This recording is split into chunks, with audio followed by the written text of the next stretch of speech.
Broadcast is now starting. All attendees are in listen-only mode.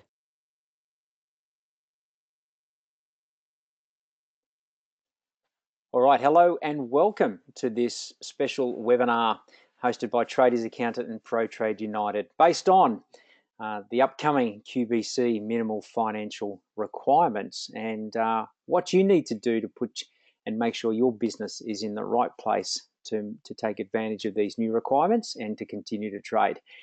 We've got a great session lined up today. We'll probably go for 40 minutes or so, and depending on what questions do come along at the same time. So let's get going. I'd like to just introduce myself firstly. My name's John Mailer. I'm the founder and CEO of Protrade United, and I'll share a little bit more about that in a minute. And we've also got on the line the CEO of Traders Accountants, who are his specialised trade construction accountants and advisors as well. Hello, Bryn, how are you? Hey, John, how you doing? Yeah, great, thanks. Great. So before we get in, for those people who are on the call for the first time to hear about Traders Accountant, would you like to just share a little bit about what you guys do? Yeah, so we're a specialised accounting firm that just provide advice to people in the trade industry. So anywhere from contractors up to 3 or 4 employees, up to small to medium-sized businesses. We specialise in the trade space, so we don't take on any other clients that aren't trade or construction based. And basically, we offer a range of services from your general accounting, tax and compliance, through to providing internal accounting resources for construction companies. And then we do a consulting piece or an outsourced kind of CFO piece. So yeah, that's what we do for trade businesses.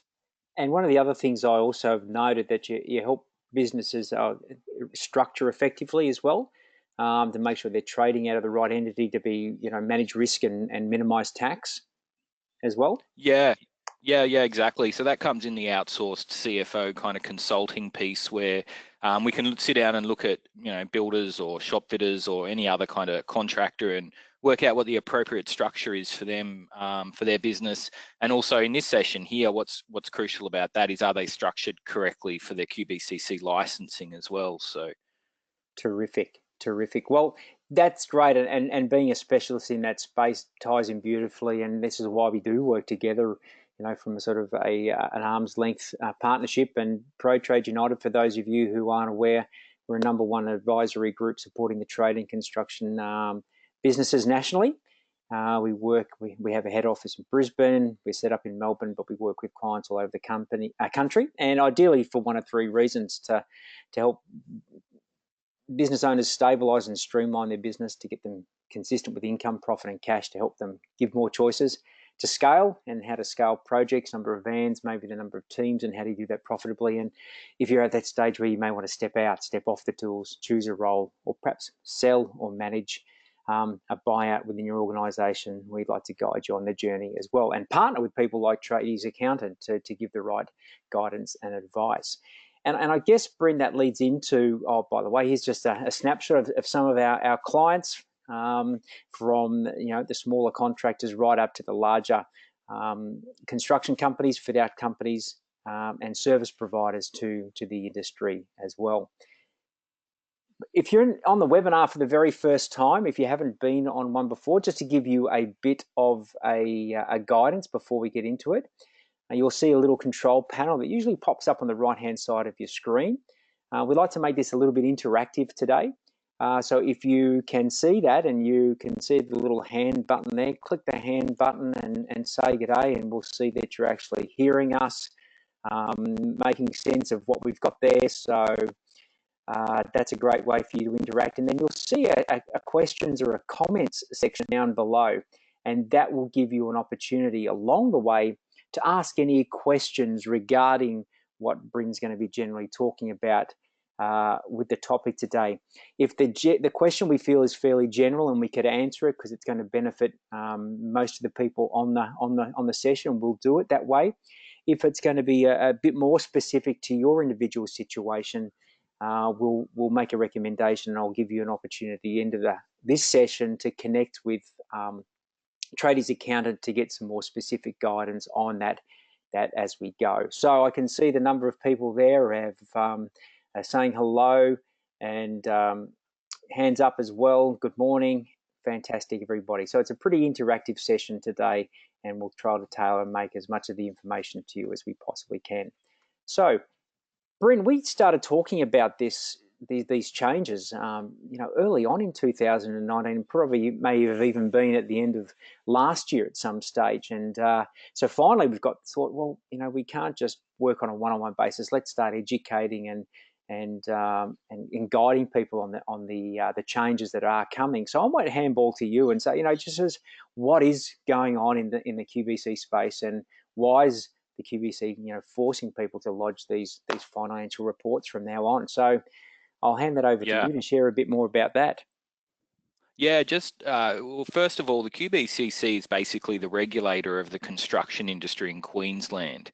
And one of their key tasks is to ensure that trade businesses are compliant with the MFR, the minimum financial requirements, and they have a listing of what those financial requirements are, and we'll get into that a bit later. But why they're doing it specifically is, I think a lot of people in the construction industry would be aware of some pretty large or high profile construction companies going insolvent in the past, not just 12 months, but, probably there's a history of it in Queensland and all over Australia. And basically when a construction company, whether it's a builder, shop fitter, when they go into liquidation, or a contractor, when they go into liquidation, it's quite costly for all the stakeholders that are involved, from the creditors to the larger community. So the reason that Qbcc are forcing people to lodge these financial statements is they want to get a good knowledge of what's going on in the industry and which potential contractors are not complying with the MFRs as set by the Qbcc. So that's basically an overall view of why they're forcing people to lodge their financial statements by the 31st of December for companies under 30 million turnover, that is. So do you think it's really wanting to clean out the cowboys and make sure that the people who are doing the right thing can succeed? Well, John, I think that's probably the intention of the legislation, but whether it's actually enforced in that way, may be a different story. So, but I think that is the intention of the original legislation, which obviously isn't set by Qbcc. Qbcc is just the regulator that enforces the legislation. Sure. So, and sometimes working out why they want people to do it is not really the case. Here today, we've got to really educate people on what they've got to take care of themselves as well. So exactly. So, what are those MFRs that we need to be aware of? Yeah, so there's a few different categories of licenses, and we'll get to that secondly. But first of all, what are the minimum financial requirements? And basically, when you get your license, there's a set of requirements that are given in the licensing testing. Some of those requirements are depending on what your turnover is, on how many assets you need to hold. But one of the misconceptions from contractors is that they only need to pass that when they get their license, and it's not actually the case. The Qbcc can spot audit you at any time, and you need to comply with these MFRs. So it's not just at one set time.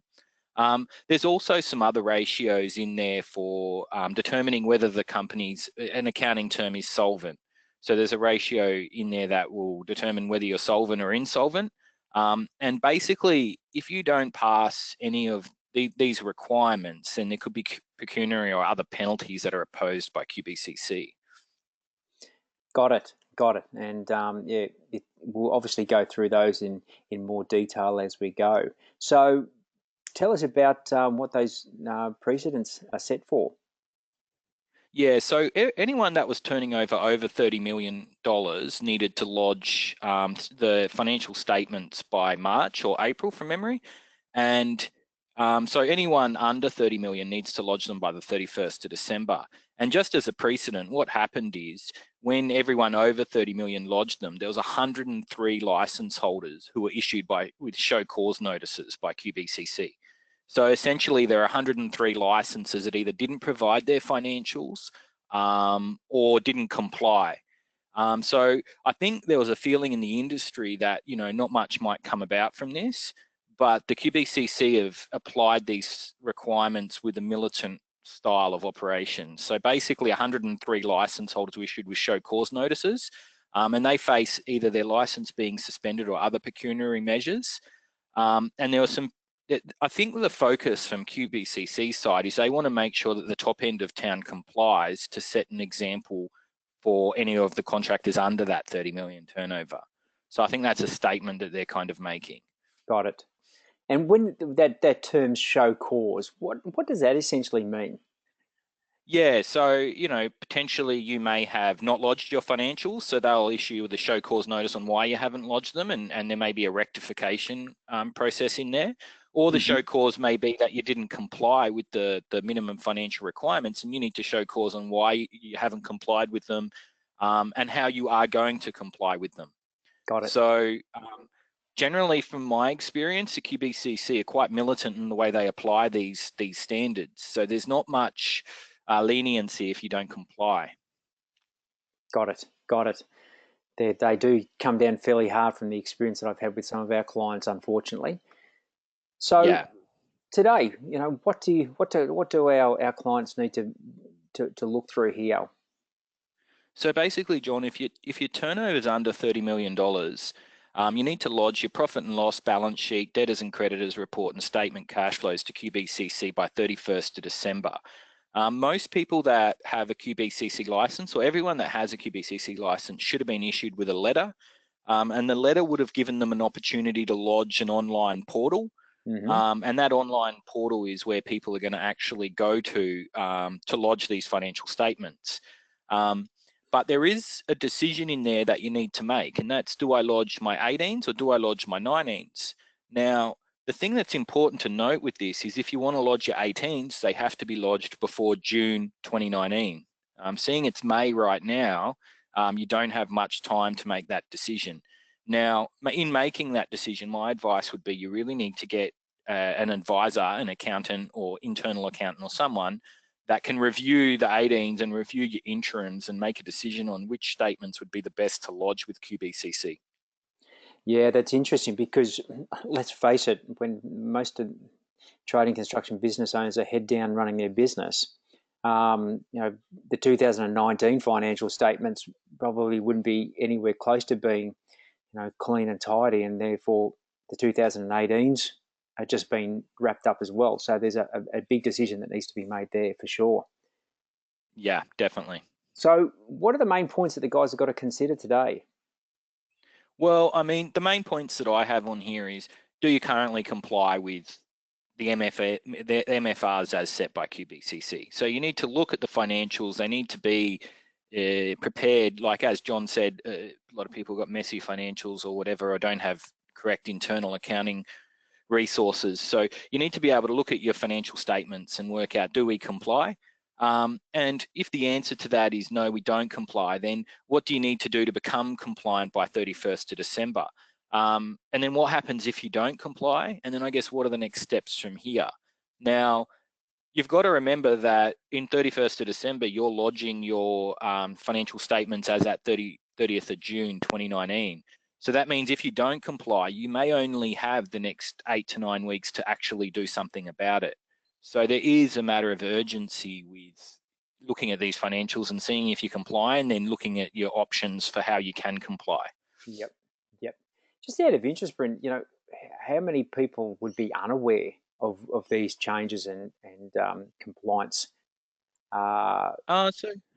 Yeah, it'd be a hard question for me to answer on the overall industry. I know that there's a lot of different groups that are providing information around it, but you know, as you've indicated before, I mean, people that are working in construction, whether you're a shop fitter or a builder or any other contractor, you're fairly busy trying to run your business and do everything else that you've got to do for your business. So, you know, and this is where having specialized advisors can probably help, is that you know, informing you on these things, because it is a really crucial thing for these contractors and builders to know. Certainly. All right, well, let's get into the meat of it then, Bryn. Yeah, so there's a few different categories in licenses. So you have your self-certification 1 and self-certification 2. Now these licenses normally apply to the contractors doing up to about 800K turnover. Now when these people have applied for their license, they generally haven't had to show much information, and there's a bit of a misconception that they don't need to actually comply with the MFRs. but it's incorrect. They actually do need to comply with all the MFRs like a Category 1 and to Category 3 license holder would. From your Category 1 to 3, you generally do anywhere from 800,000 turnover to 30 million turnover.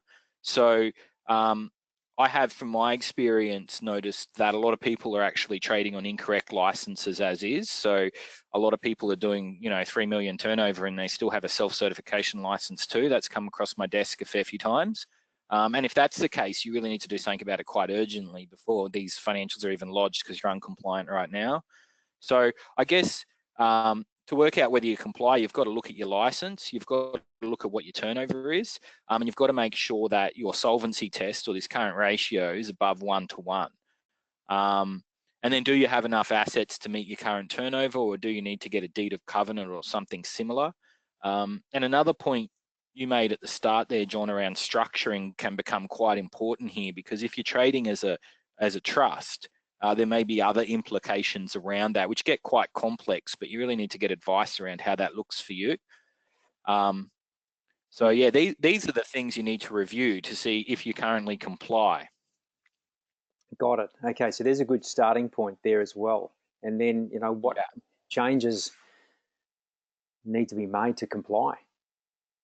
Yeah, so I mean, if you've looked at the financial statements and an advisor's looked at them and said, you don't comply because you don't have enough assets to meet your current turnover, then potentially before June, as I mentioned before, it might have to be done before June, and you may have to put money, personal money, directors' funds into the company to make it comply. And that will then give you enough assets inside the company. You may need to get a deed of covenant and then put the risk on yourself individually to make sure you comply. One of the biggest ones that I would say that you need to be careful of is the Qbcc have said you can just lodge your financial statements. As John has said, a lot of people have messy financial statements. They're not accounting for their WIP on their balance sheet. If they're builders or shop fitters, they might not be correctly accounting for their WIP. They may not be correctly accounting for their current liabilities or their current assets. And if they put their statements in and they're in a mess, the Qbcc will have no leniency on that. They will just probably suspend or give you a show cause notice. So another thing you may have to do to make sure you comply is get your financial statements fixed before you lodge those financial statements. And so that's another crucial thing that either internally or externally you're going to have to do. And if you've got to lodge them by 31st of December, it might put more pressure. And decide which financial statements to lodge. So it's just, if you don't comply, you really need to make a decision. Can you potentially restructure either your personal assets or your business assets? So there are changes you potentially may be able to make if you don't currently comply, but a lot of those changes you need to probably take action sooner as opposed to later. Yep. Okay. Listen, just a quick pause here, Bryn. We've got a couple of questions that have come in. David's asked, do tradies accountant do this, or do they have to do we have to do it ourselves with all the lodging of the financials? So is that something the accountant should take care of, or the individuals?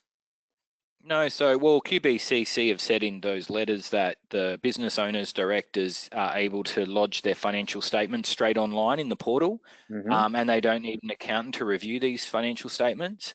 I believe that would be a mistake. I would definitely go to a professional advisor, whether it's us or whether it's another advisor. I definitely feel that you should be going to an advisor, looking at it before you make the decision on whether you put these things straight up as is, or whether, as I've just said, do you need to make changes first, or do you need to put money into the company? So my advice would be get advice before you make that decision on putting the financials up. Right, so people can lodge it themselves. However, doing it without some sort of observation by an advisor might be a mistake. Potentially, yes. Beautiful. And David's come back and said, thanks for that. That's great. Excellent. Monica's also asked, the reporting, does it include subbies that invoice under 3,000 per job invoice? So if you're doing under 3,000 per job invoice, you most likely don't have to hold a Qbcc license, depending on the industry. I can't answer specifically, But generally, if you're not holding a Qbcc license, and you're not going to have to report to Qbcc, that's probably the overall thing there. Yep. Okay, so Monica, I don't know if that answered the question or not, but that makes sense here. And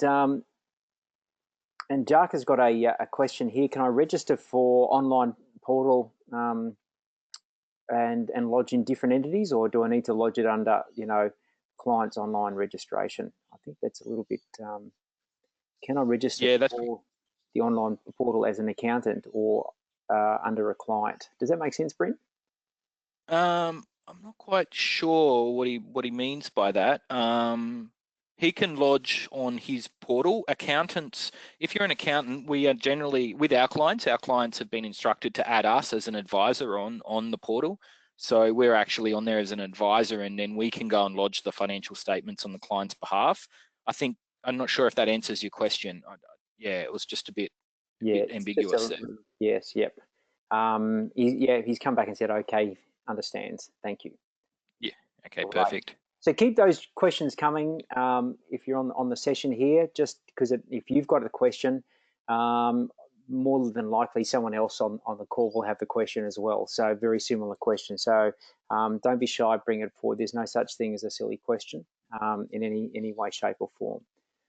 All right. So from there, Bryn, let's keep moving. And what happens if you aren't able to be compliant for whatever reason? And here's an interesting, observation is with the clients that we've worked with over the last few years, there are cases where we've got really good quality trades people, and they've had some challenges in growing the company, maybe had some bad debts, and they're in a situation where they're not on paper not able to be compliant, and it's not necessarily a reflection of their poor quality of workmanship, but maybe some unfortunate external situations, and they just need some guidance and support here as well. So this is probably where, for you to make some suggestions moving forward. Yeah, for me, if they are uncompliant, I think, as I've said from the precedent at the start, that the option of just not lodging the financial statements and putting your head in the sand, that's not going to work.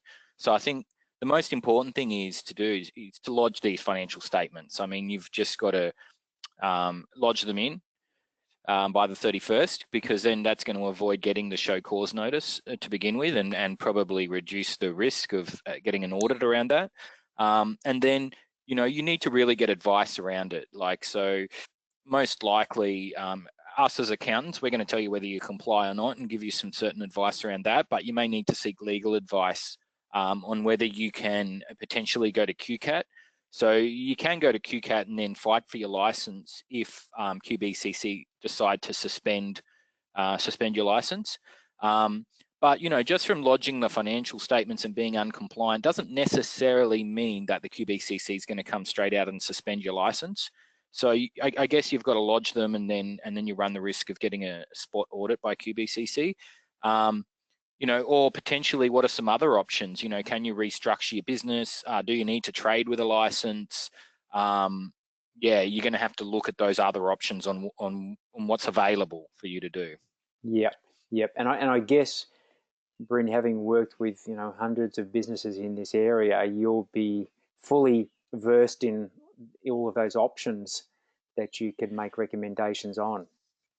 Yeah, I think just last year, John, alone, I think we did 4 to 5 Qbcc audits for people that were getting their licenses suspended or on the verge of getting them suspended. So most definitely, we've got a fair bit of experience around dealing with them. And it's like you said at the start, John. I think it's not necessarily a reflection on how good you are as a business owner. Sometimes in this industry, there's just so many risks. And if you've had a bad debtor, you've had a few bad debtors, a builder's fallen over, it might not potentially be your fault, but you are now uncompliant. So that's the nature of this beast. And unfortunately, what goes with that, from what we see, is sort of advisors in strategy and marketing and sales, and then hiring people as well. The stresses that come behind the scenes around the uncertainty of my business future, and will I have to work with someone else, and all these what if scenarios that come along as well.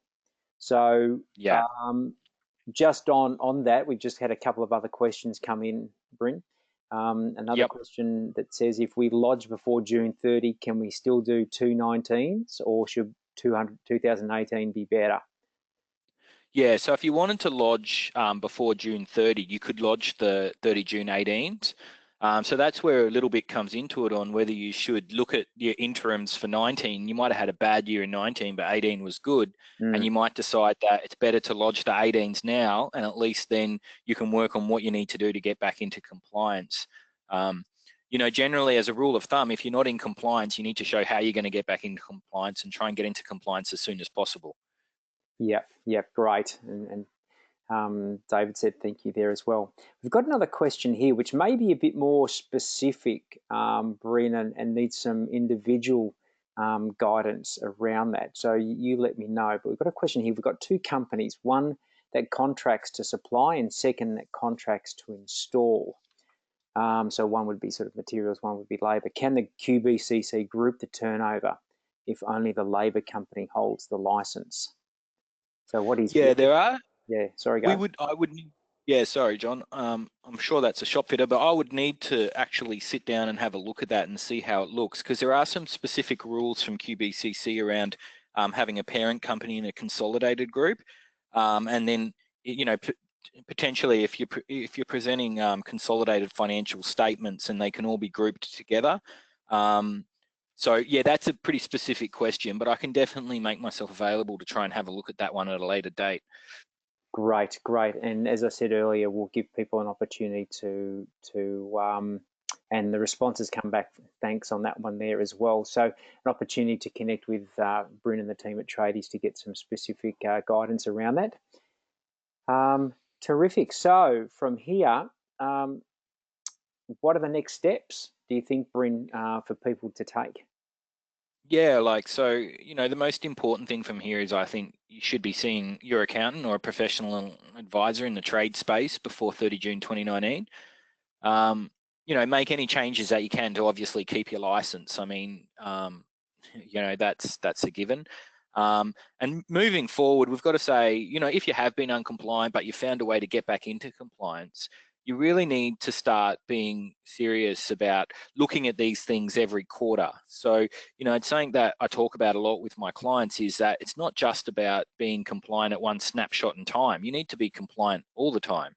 So, you know, moving forward, and I know Protrade offer this where they do a scorecard monthly, you know, and they report on a few different metrics. And, you know, you can't be just looking at your financial statements, you know, at the end of the year and hoping for the best. You've really got to be, you know, every month, or, you know, with our clients, a lot of the time we work with them every quarter, and pointing out that this is a risk and these are the things we've got to do to get back into compliance. So if you're not in compliance, you're every month working on getting back there, as opposed to looking at it at the end of the year and realizing that, you know, potentially now you may lose your license.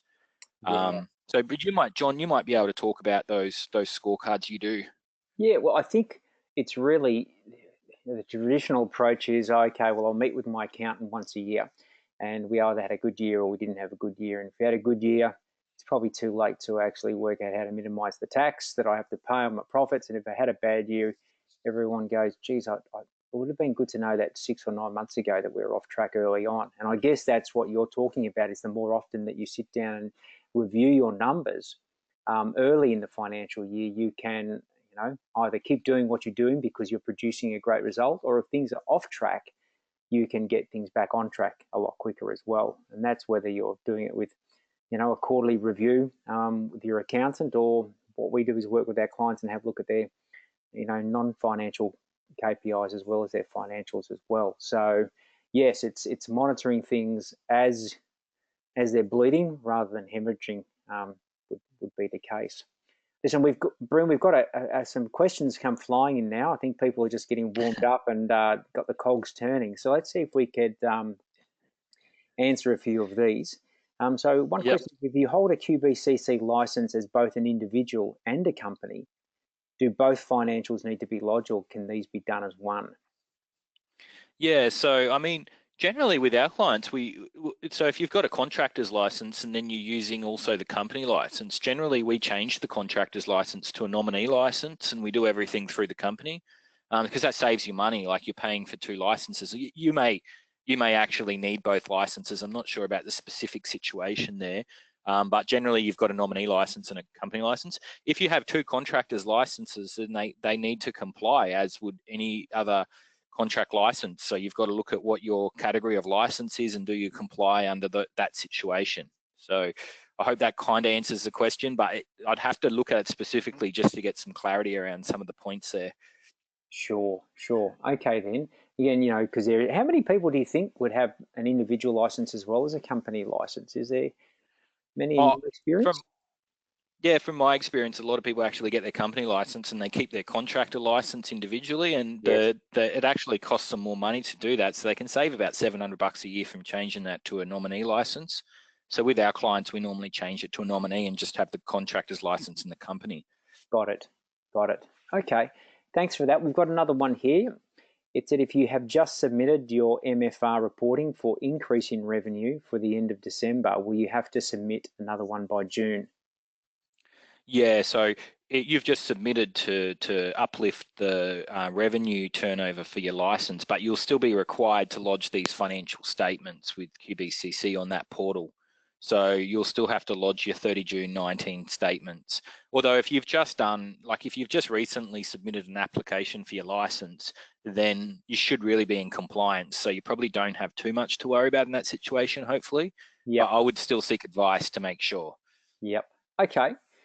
Great. Thanks for that that question there. Another one here. If you lodge in June 1 year, can you lodge in December the next, or once you lodge, you must stick to a 12-month cycle? So I presume that if you lodge in June the 2018s, can you then lodge in December the 2019s? It's a great question, and I'll be honest with this. I don't know, because we've attended every Qbcc training thing that they've had, and it seems like they're changing the goalposts a lot.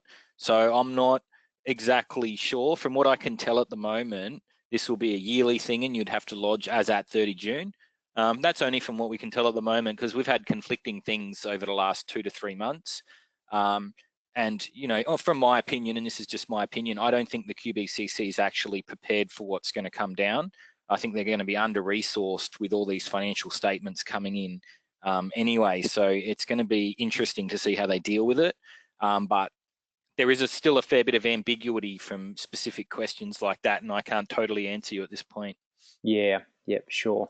But I guess it sounds like with your finger on the pulse, Bryn, of what's going on with them, it's good to have someone like you in your back pocket as well.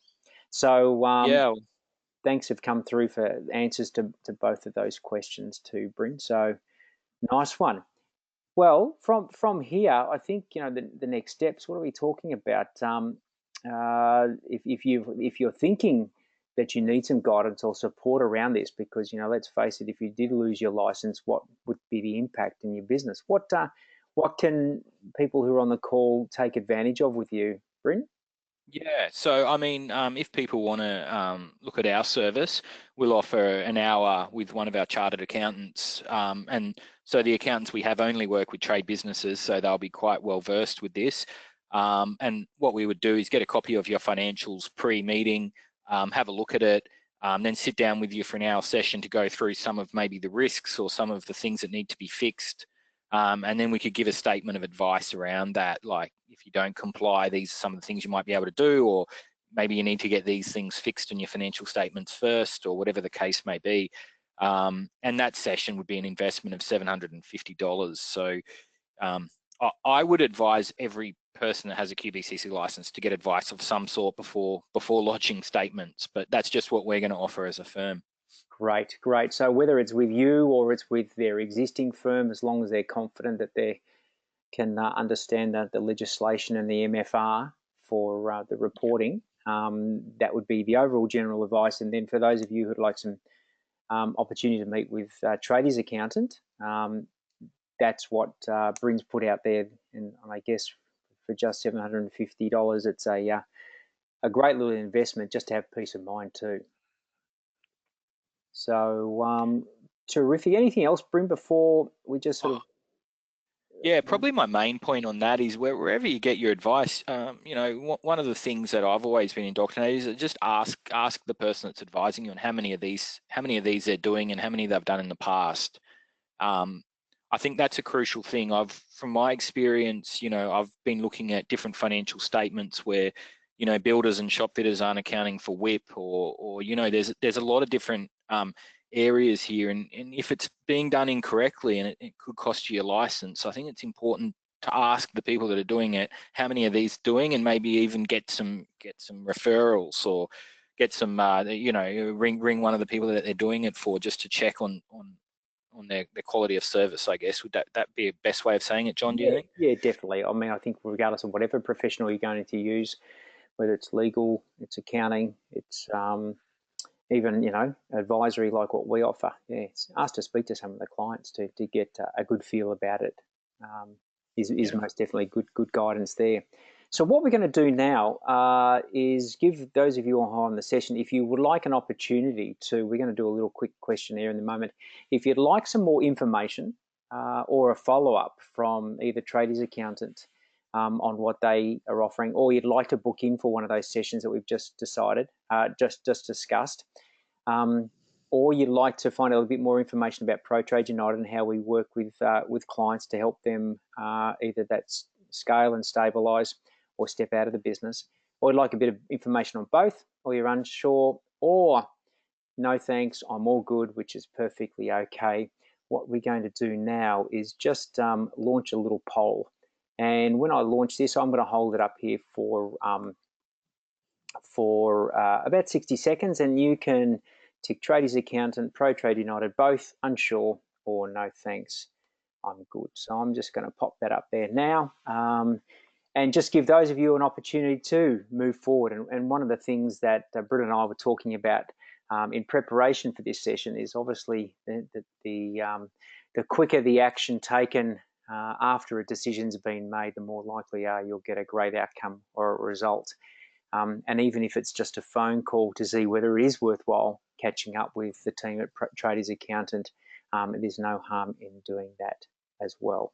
So anything else, Bryn, that you wanted to add as we just...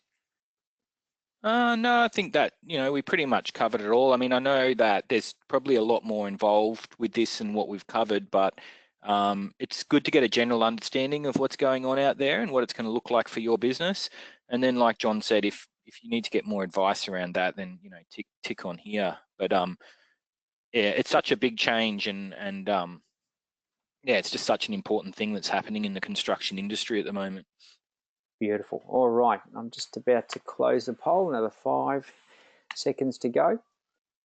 4, 3, and 2, and 1. Thank you for participating in that. And I guess as we wrap up, because, you know, we've been pretty succinct and we're just about on point here, Bryn, is that for the people who are on the session, fantastic. We know that you're the ones who are committed to being professionals of your trade. You're masters of your craft, you're professionals of your trade. And what I see over and over again, those people prepared to hang around people like quality accountants or advisors in this space are the ones that will continue to thrive and grow and be long-term contributors to the industry as well. So is there anything else, Bryn? I think we're done. I think we've got a lot of thank yous coming through right now to say thanks for the great information. Can we get the slides? So just on that one there, everybody who's registered for this will receive a recording of what Bryn and I have discussed today. So you'll get that within the next 24 hours. So you can share it with the people on your team or use it as part of your own follow-up as well.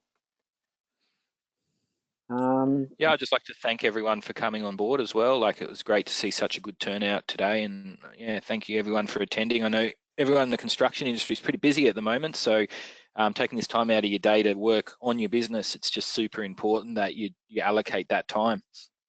Beautiful. All right, well, thanks everybody. Thanks, Bryn, for sharing your wisdom today and helping out the people on the call. Follow up if you'd like to. If not, we look forward to meeting you at some stage in the future, and keep up the great work. Thanks, Bryn, and thanks everyone else. Thank you.